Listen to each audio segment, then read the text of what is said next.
কত সুন্দর করে আমি ডেকোরেশন করে দিলাম, আপনারা চাইলে এভাবে করে দিতে পারেন। আর তালটা খেতে কিন্তু সেই একটা সুস্বাদু আর সেই কিন্তু একটা মজার হয়েছে।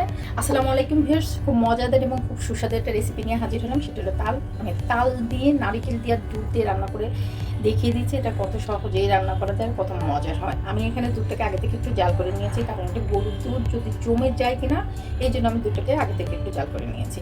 এর ভিতরে তালটাকে দিয়ে দিচ্ছি, এখানে আমি সবটুকু তালেই দিয়ে দিচ্ছি।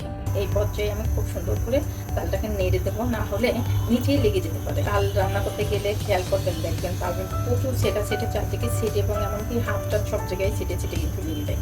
তো সেক্ষেত্রে কিন্তু খুবই সতর্কভাবে তালটা রান্না করতে হবে।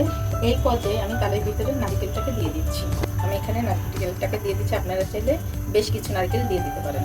আমি এখানে ফুল একটা নারকেল দিইনি, এখানে আমি একটা নারকেলের অল্প একটু রেখে বাকি সম্পূর্ণ নারকেলটাকে দিয়ে দিয়েছি। আপনারা চাইলে করে বেশি করে কিন্তু নারকেল দিয়ে দিতে পারেন এর ভিতরে। এভাবে কিন্তু অনবরত শুধু নাড়তে হবে। এখন কিন্তু মানে সিটার একটা কিন্তু সময় চলে আসছে। আপনারা চাইলে কিন্তু চালটাকে ঢেকেও রান্না করে দিতে পারেন, তাহলে সব থেকে বেশি ভালো হবে এইভাবে রান্না করলে। আপনাদের মন চায় বেশি করে নারকেল দিতে তালের ভিতরে, তালে কিন্তু বেশি করে নারকেল দিতে পারেন, তাতে কোনো সমস্যা নেই। আমি এখন তালটাকে ঢেকে দেবো, কারণ তালটা এখন ফুটা শুরু করবে। তো ভিউয়ার্স, আমি এখানে চিনি দিয়ে দিচ্ছি। আপনারা চাইলে চিনির পরিবর্তে কিন্তু গুড় দিয়েও কিন্তু এই তালটা রান্না করে খেতে পারেন। স্বাদ বাড়ানোর জন্য আমি অল্প পরিমাণে একটু লবণ নিয়ে নিলাম। সব কিছু মিক্সড করে দিচ্ছি, নাড়তে কিন্তু অলরেডি এমনি মিক্সড হয়ে যাবে। আর দেখেন অলরেডি কিন্তু বরফও খাচ্ছে, আবার কিন্তু তালটা ফুটতেছে। এবার আমি তালটাকে ঢেকে দেবো, যাতে চারিদিকে না নষ্ট হয় সিটে। মাঝে মাঝে আমি নেড়েও দিব। তো ভিউয়ার্স, এই দেখেন কি অবস্থা সিটের চারিদিকে। আমি কিন্তু এই পর্যায়ে জালটাকে একটু কমিয়ে দিয়েছি, না হলে আমার হাতটা কিন্তু একদম পুড়ে যাবে। তাই এইভাবে করে আপনারা কিন্তু তালটাকে খুব সুন্দর করে রান্না করে নিতে পারেন, তাতে দেখেন চূড়াও নষ্ট হবে না, আবার হাতও পড়বে না। এইভাবে করে আমি আবার ঢেকে দিচ্ছি, ঢেকে দিয়ে আমি আবার ফুল স্পিডে জালটাকে দিয়ে দিচ্ছি। তো ভিউয়ার্স, দেখেন অলরেডি কিন্তু আমার তালের পানি এবং দুধটা কমে দেখেন একটা মানে গ্রেভি ভাব এসে গিয়েছে। এখন আমি এর ভিতরে একটু এলাচের গুঁড়োটা দিয়ে দিচ্ছি। এলাচের গুঁড়োটা দিলে খেতে খুবই মজা লাগে, খুব সুন্দর একটা ফ্লেভার আসে। আর দিয়ে দিচ্ছি একটু গুঁড়ো দুধ, যদি থাকে তাহলে দেবেন, আর যদি না থাকে তাহলে কোনো প্রয়োজন নেই। আর গুঁড়ো দুধটা দিলে কী হবে, স্বাদটা কিন্তু আরও দ্বিগুণভাবে কিন্তু বেড়ে যাবে। এই পর্যায়ে আমি খুব সুন্দর করে নাড়াচাড়া করে নিয়ে নিচ্ছি।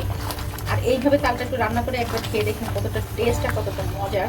আর এই তালটা কিন্তু আপনারা এইভাবে রান্না করে রুটি এবং পরাটার সাথে মুড়ি দিয়ে খেতে কিন্তু বেশ মজা লাগে, আপনারা কিন্তু এভাবে খেতে পারেন। তো ভিউয়ার্স, দেখেন অলরেডি কিন্তু আমার তালটা রান্না হয়ে গেল দুধ এবং নারকেল দিয়ে।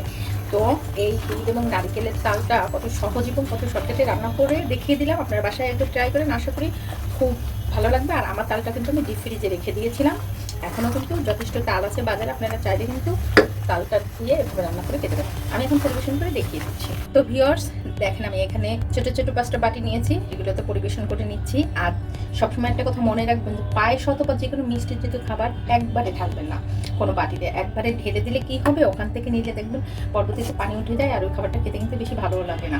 তো এই কারণেই ছোটো ছোটো বাটিতে কিন্তু পরিবেশন করে দিলে বাচ্চারাও পছন্দ করে, আর বারবার উঠানোও লাগে না। যখন যখন মন চায় তখন কিন্তু দেওয়া যায়। আরেকটা কথা আপনাদের বলে রাখি, তাল যদি কখনো একটু টকটক হয়ে থাকে, তখন কিন্তু তালটা দুধের ভিতর দিলে কিন্তু তালটা একটা জমা একটা ভাব হয়ে যায়, খিরখিরে একটা ভাব এসে যায়, তাতে কিন্তু কোনো সমস্যা নেই। তো এই কথাটা সবসময় একটু খেয়াল রাখবেন।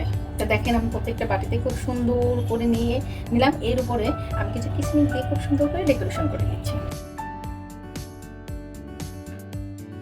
কত সুন্দর করে আমি ডেকোরেশন করে দিলাম, আপনারা চাইলে এভাবে করে দিতে পারেন। আর তালটা খেতে কিন্তু সেই একটা সুস্বাদু আর সেই কিন্তু একটা মজার হয়েছে। মাশাআল্লাহ, খুব খুব খুব মজার। তবে সবাই ভালো থাকবেন। আল্লাহ হাফেজ।